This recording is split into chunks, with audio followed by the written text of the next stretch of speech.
Hi there, folks. Aaron Lieberman from the Ocho here. I'm about to do a little bit of talking about a little man named Isaiah Thomas, the point guard who was recently sent in a mega deal to the Cleveland Cavaliers to play alongside LeBron James for a huge package that involved Jay Crowder, Ante Zizic, as well as 2 picks, now one of which is a first-round pick from the deal with Brooklyn a few years ago. Now, Isaiah's come out for his press conference today and gave the answer that everyone was looking for him to give, that he understood that it was merely a business, he was a player in that business, and in some cases these decisions aren't even made by the coaches, they're actually made by the owners. Now he came out, he was emotional as well, definitely tugged at some heartstrings there, but he went on stage and he really evoked something in me, and that is that I am really still not over this Isaiah Thomas trade. As a lot of our fans know from some of our recent podcasts on the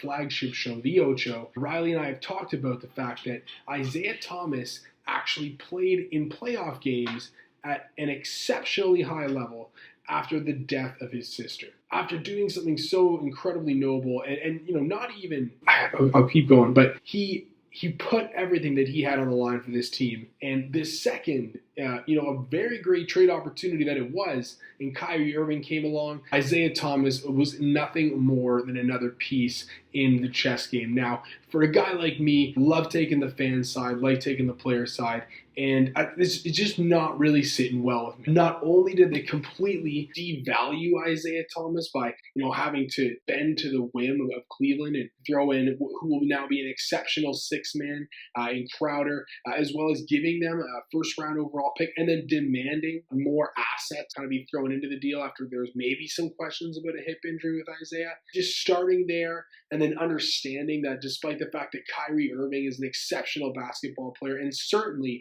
a better point guard than Isaiah Thomas, who is younger and has more years on his contract, this isn't the move to make. And I understand that it's a business, but I've worked for some businesses, and the first thing that you have to think about when building an empire or a franchise like Boston has is that you have to treat your employees with respect, dignity, and understanding. And in some cases, your hands are tied and you have to make certain decisions.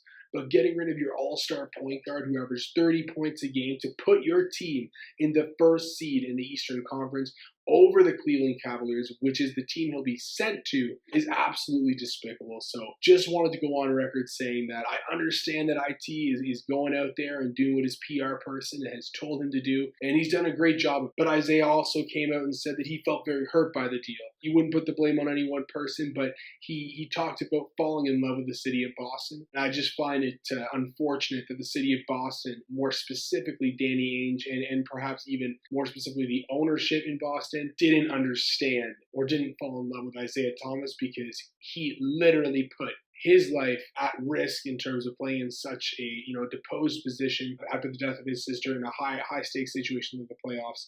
It's his job, but in my job, if my sister died yesterday, I wouldn't be going to work today. If that's a guy that you send off on the trade block with a bundle of other assets, then that's not a kind of team I want to play for. And it's a big free agency period coming up after the season. Players like Anthony Davis will headline some of the options. And if you ask me, Boston's not somewhere that I'm looking to go if I'm a guy like Anthony Davis, if I know that I can perform like Isaiah Thomas performed for Boston and then be subject to a trade the very next season. So despite the fact that it's a business, I don't really see it as being the proper way to run a business. And for all of that, I say, Isaiah, I hope you get the best of this situation. You're an incredible point guard whose season was completely overshadowed with exceptional performances from Westbrook all season long. But he was a guy that put everything that he had on the line for his team. Now he's going to play for a perennial finals candidate. So wish him all the best in Cleveland. I think that he's going to do exceptional there. And I think Jay Crowder will be a fantastic addition off the bench,